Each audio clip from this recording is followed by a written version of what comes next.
Hello, everybody. My name's Bryony Hanson. I'm absolutely delighted to see you all here this evening, here at London's BFI South Bank. And I'm also delighted to be able to welcome everybody who's just joined us and should be able to see and hear us out in 100 cinemas across the country. I think there are something like 19,000 people watching this right now. So a wave to you all. I'm very glad that you're all watching, and I hope that you're all tweeting frantically. You here at the South Bank, and also everybody in screens around the country. The reason for that is because we've got three incredible guests to answer your questions. First of all, please welcome the duo who have really filmed the impossible. They are, of course, Chai Vasarhelyi and Jimmy Chin, and come and sit beside me, Chai. As we have one extra chair, we thought we would also let you meet the man who did the impossible. Please welcome. He's not there. Alex Honnold, he's here. Oh, Alex Honnold is there.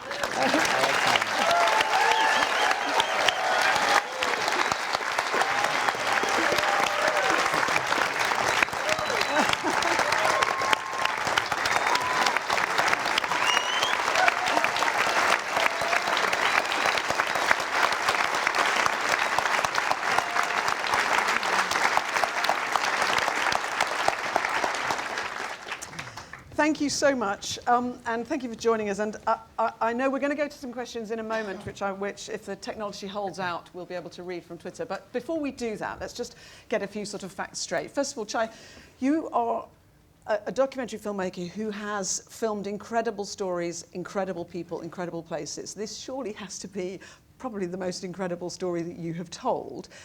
Explain to us why you wanted to make this film about Alex, and also why he agreed to let you make it. Well, I'll let him explain why he agreed to let us make it. And yes, it is the most incredible story we've ever told. Alex began climbing without a rope because it was scarier to speak to another person and ask them to be his partner. So he would go out by himself, and hence without a rope. And that fear was something that Jimmy and I really empathized with, and also this idea that he had this vision of connection. Like, he understood that other people ate vegetables, so he decided to teach himself how to eat vegetables. He understood that other people liked hugging, so he taught himself how to hug. He taught himself how to speak to strangers, and then ultimately he moved through his own fear methodically and with discipline to be able to climb free solo El Cap. And that was something that was inspiring to both of us. Like, Alex's courage and this idea of making the impossible possible was something that really moved us. Mm-hmm. And why did you let them have your story?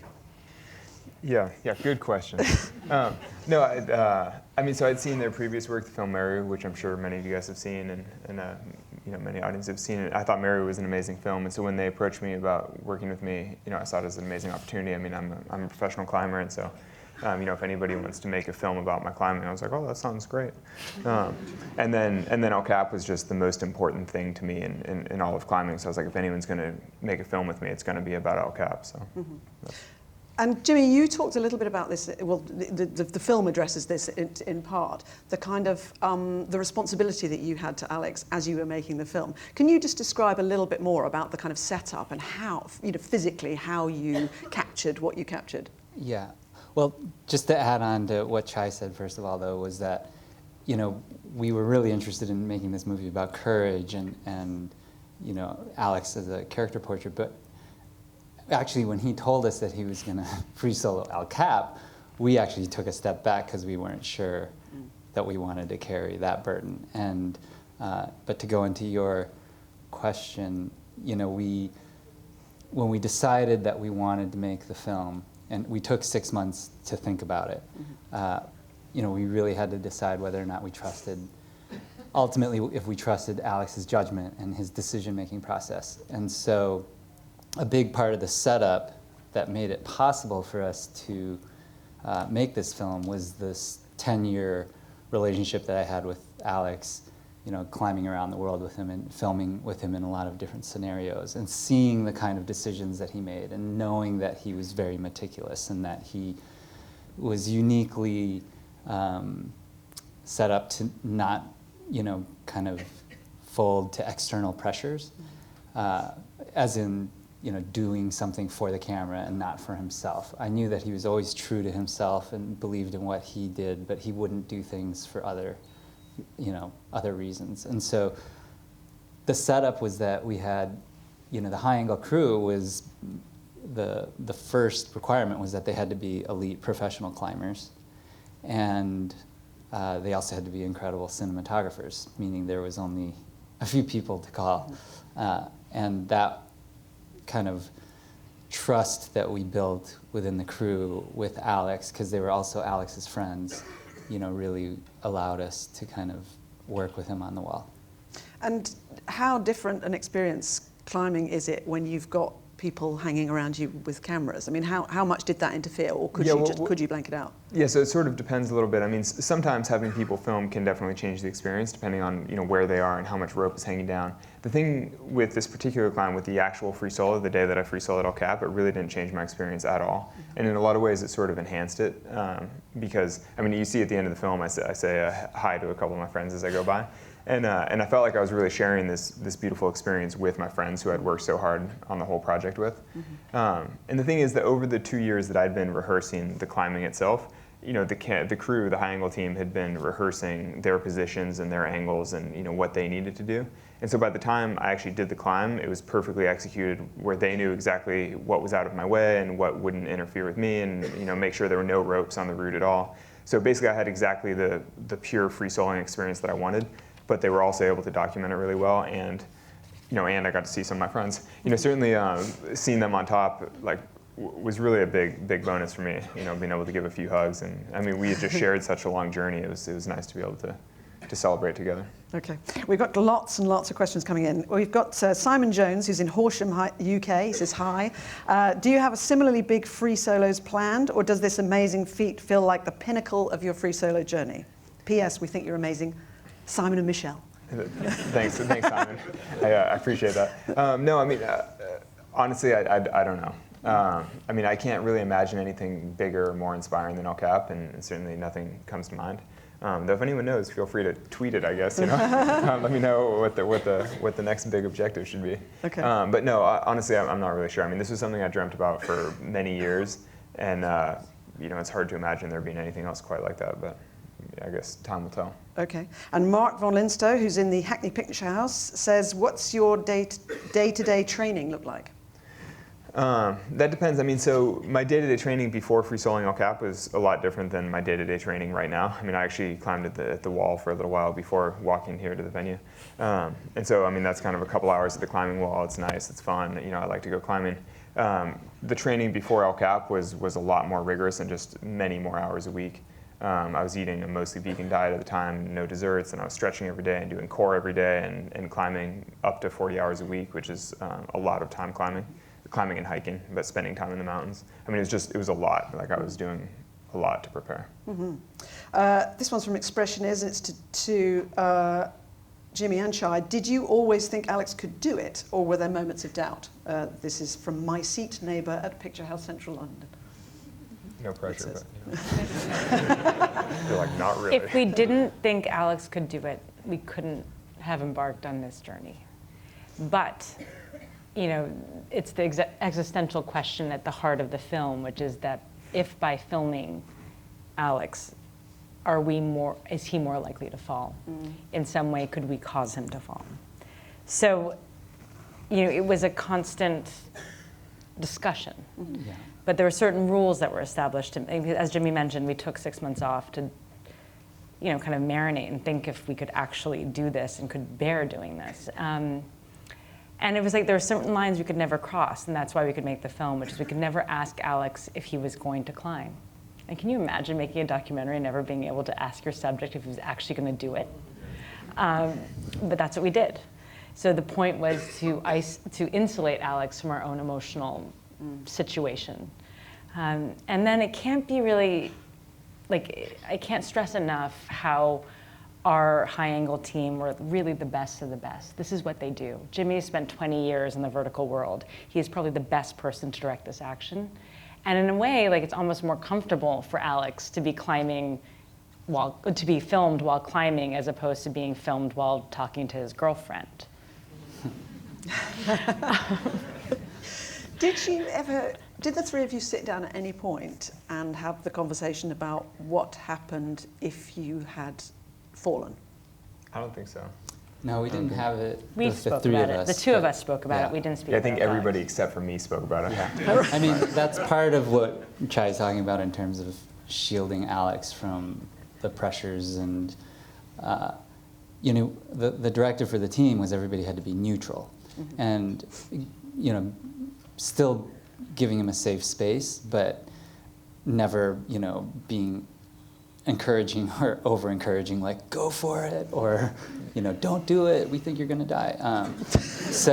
Even though everyone did say that at some point to Alex, like it was hard, like Tommy being like, dude, Yeah, but everyone's Tommy, died doing this. nobody on the production, it was always... Kind of, though, I mean, certainly yeah. one-on-one, even all the members of the production probably had some chat with me at some point where they're like, oh, how do you feel? Are you sure you're good? Like, like, have you been eating enough? Like, how do you feel?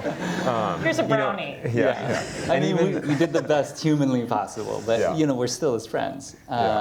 So we did the best we could. I mean, like, clearly, for us, the real burden was our execution of the shoot in terms of the fact that were we ever going to do something that was going to cause him to fall? And so that we didn't just have to believe in Alex, we also had to really believe in our team and our crew, that everybody was going to perform flawlessly on the day that, Alex had to perform flawlessly as well. And so that was the real, burden that the crew was carrying. And the day that he went for it, the directive the night before, we were all standing around. Part of it's in the film, but I say no mistakes tomorrow. But the other thing was the directive was stay focused on your job, stay focused on the task at hand, don't get distracted, because there's so much to think about. You have to be a climber first. There's all of the logistics and the thousands of feet of rope, and you're carrying camera equipment, and you're putting your cameras together. You don't have an AC, you don't have a focus puller. I mean, there's just plenty for the crew that they have to think about. And then if you start to let your mind wander into the what ifs, that's when you make a mistake. Or that's when you forget to press record, which happens, But thankfully not in this film. Yes. Not in our watch. But so that's a lot of what we were carrying. But this is the essential question in nonfiction filmmaking. That's the difference between fiction and nonfiction. In nonfiction, you do not know absolutely what's going to happen next. And ethically, we had to sit with the possibility. Like, you can't make this film without sitting with the possibility. And it came down to whether we were there for the right reasons and whether Alex was there for the right reasons. And I would say that Alex has probably thought more about his own mortality than most of us. He's very clear on why he's doing this.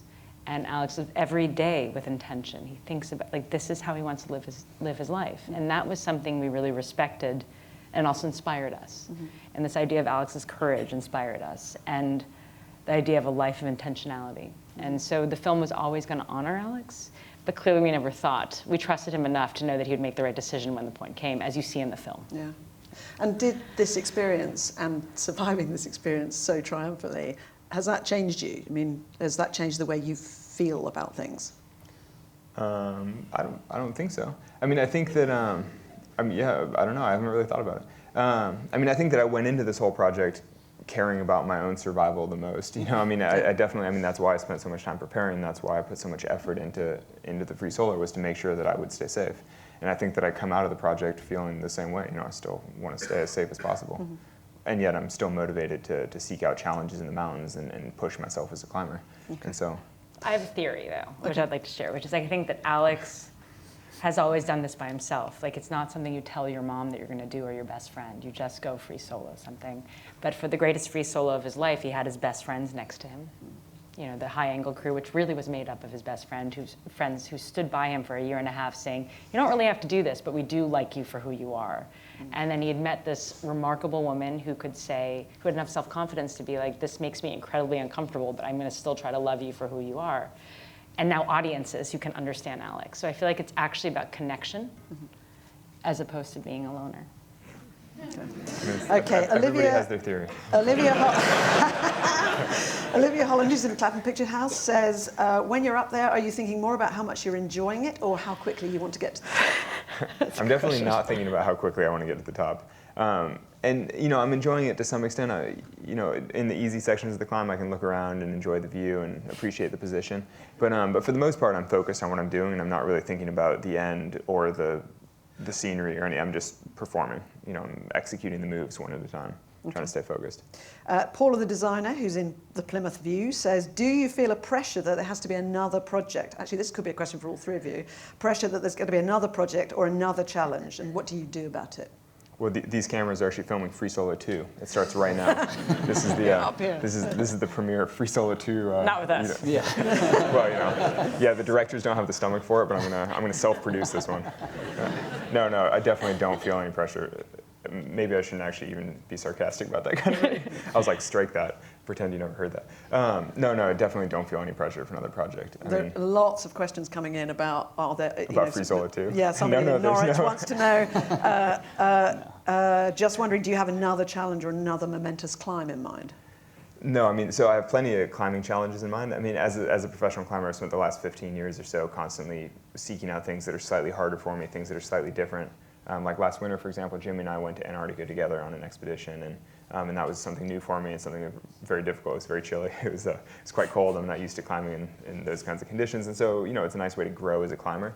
I think that free soloing El Cap was sort of the end of a road for me to some extent in terms of free soloing. I just can't really imagine anything bigger, or more challenging, or more inspiring than El Cap. Mm-hmm. But there are an almost limitless supply of other climbing challenges out there.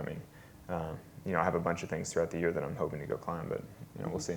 Okay. They won't be quite as cinematic and beautiful as this, but they'll still mean a lot to me. Yeah. And has this changed the way you make films? What are you will you carry on and do? Are you tempted to do another climbing film, or will you go on and do? So you're never going to shoot a climbing film again, so that's perhaps. I think that if anything, this film shows that we're very interested in challenging ourselves. Yeah. So we're looking for new challenges which have nothing to do with mortality. Well, at least the next one. You say that. Yeah. I say that. But can I just take a moment to just thank National Geographic and Courtney Monroe, our fearless leader. They were extraordinary partners on this journey. You can imagine working with a studio and being like, we don't know what's going to happen. And you can't tell anybody for 3 years. Okay, so they supported us every step of the way, and they understood the delicacy of what we were handling. And were they at the point before, because I know there was a plan to make the film about Alex before this specific climb? National Geographic was in from the beginning, and they supported us every step of the way. Yeah. They got lucky. Well, I think it's just also, it's like a perfect, it is a National Geographic film. Like everything that Free Solo stands for expresses National Geographic. Perfect. Courtney Cooper says, I don't know where she is, she says, Alex, what an achievement. Did you have any rituals you followed before climbing El Cap? I didn't have any particular rituals. I had a lot of what I like to call best practices, or sort of good habits.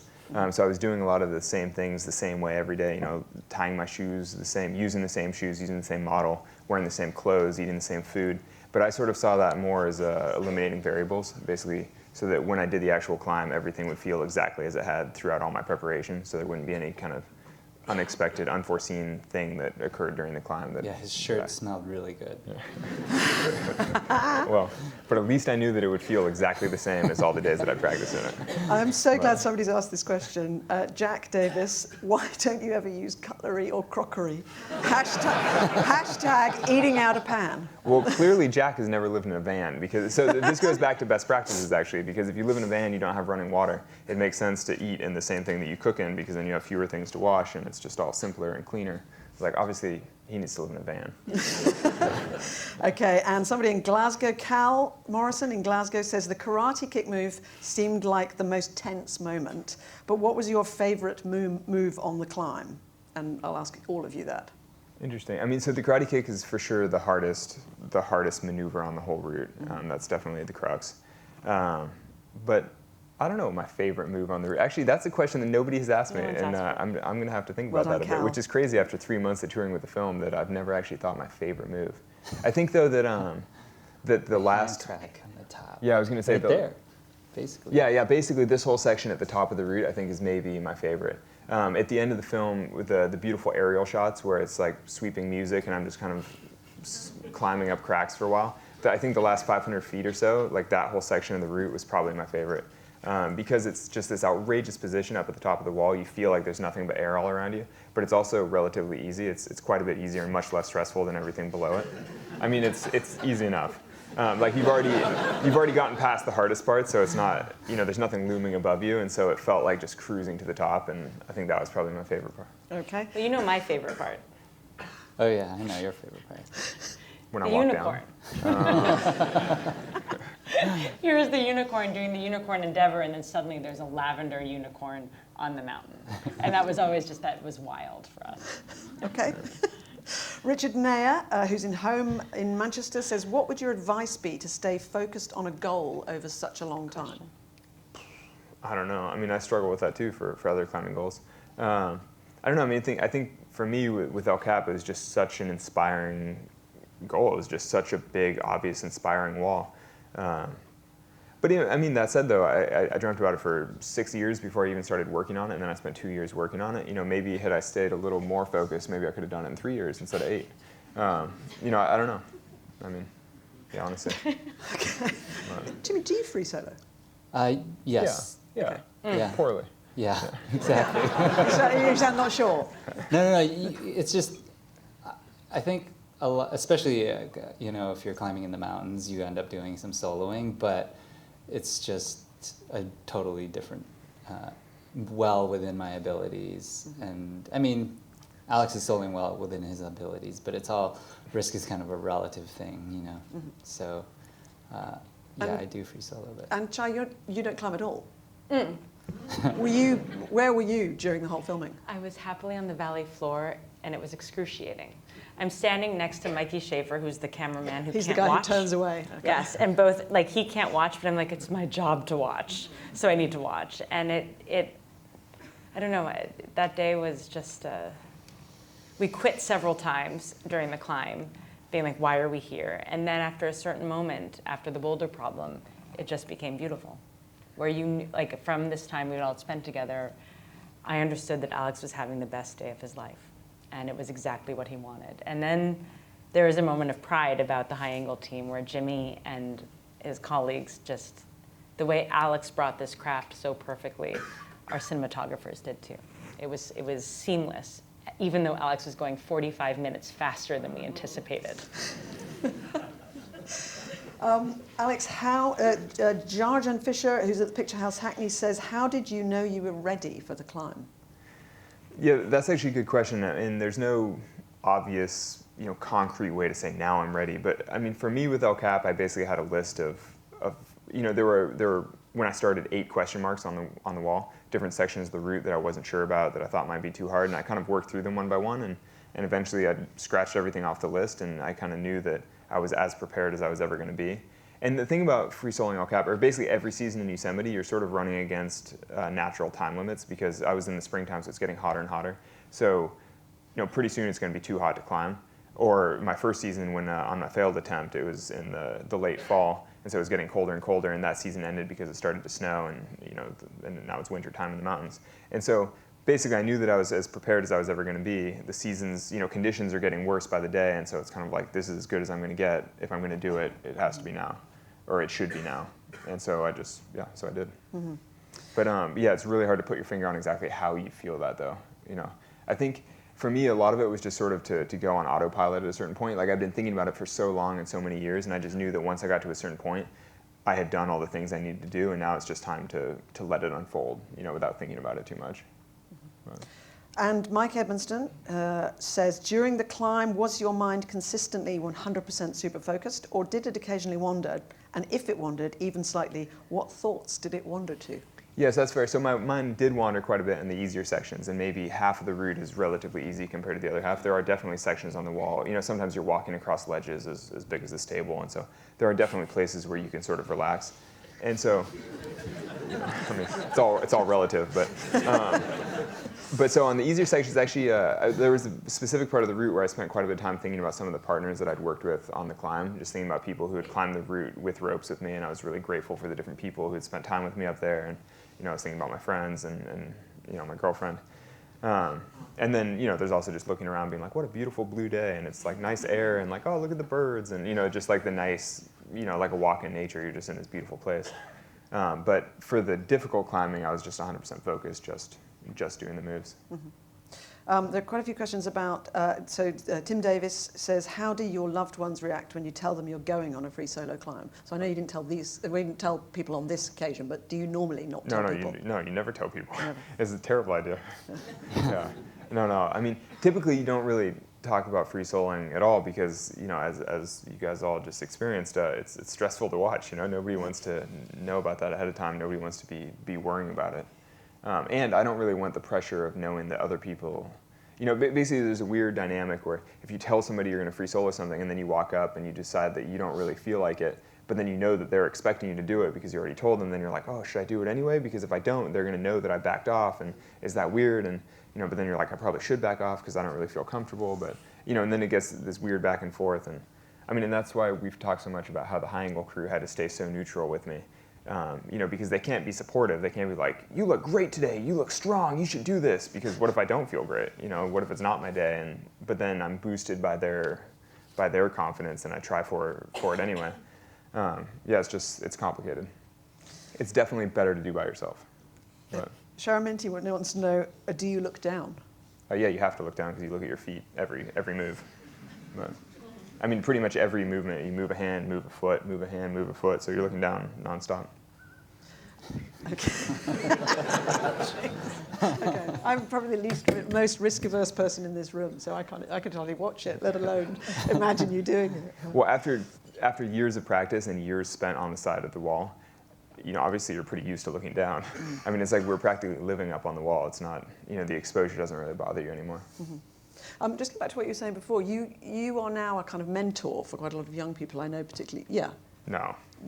Every article talks about you being a mentor for sort of you're giving a kind of figure for isolated young people. I think more of a role model.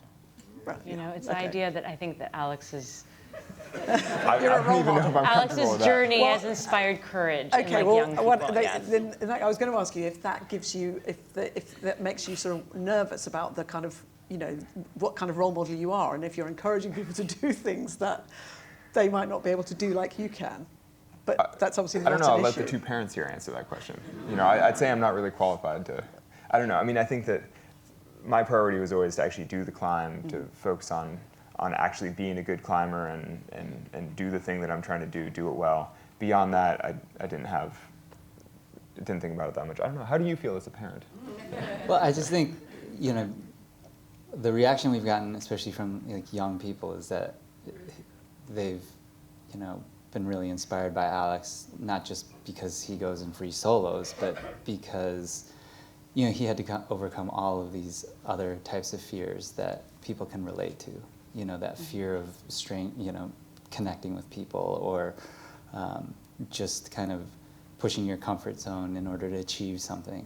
It doesn't have to be free soloing El Cap, but there are, everybody's faced with different fears in their lives that feel impossible to overcome, and to see someone methodically take these individual steps to achieve it, I think is really inspiring to people. I think you're totally right, and that's the perfect place to leave it. I'm so grateful to you all for your questions. I'm so grateful to the BFI, to Dogwoof, to National Geographic Documentary Films. I want to remind you that the film is open tomorrow. Tell all your friends. But most of all, I want to thank our amazing guests, Chai, Jimmy, and Alex.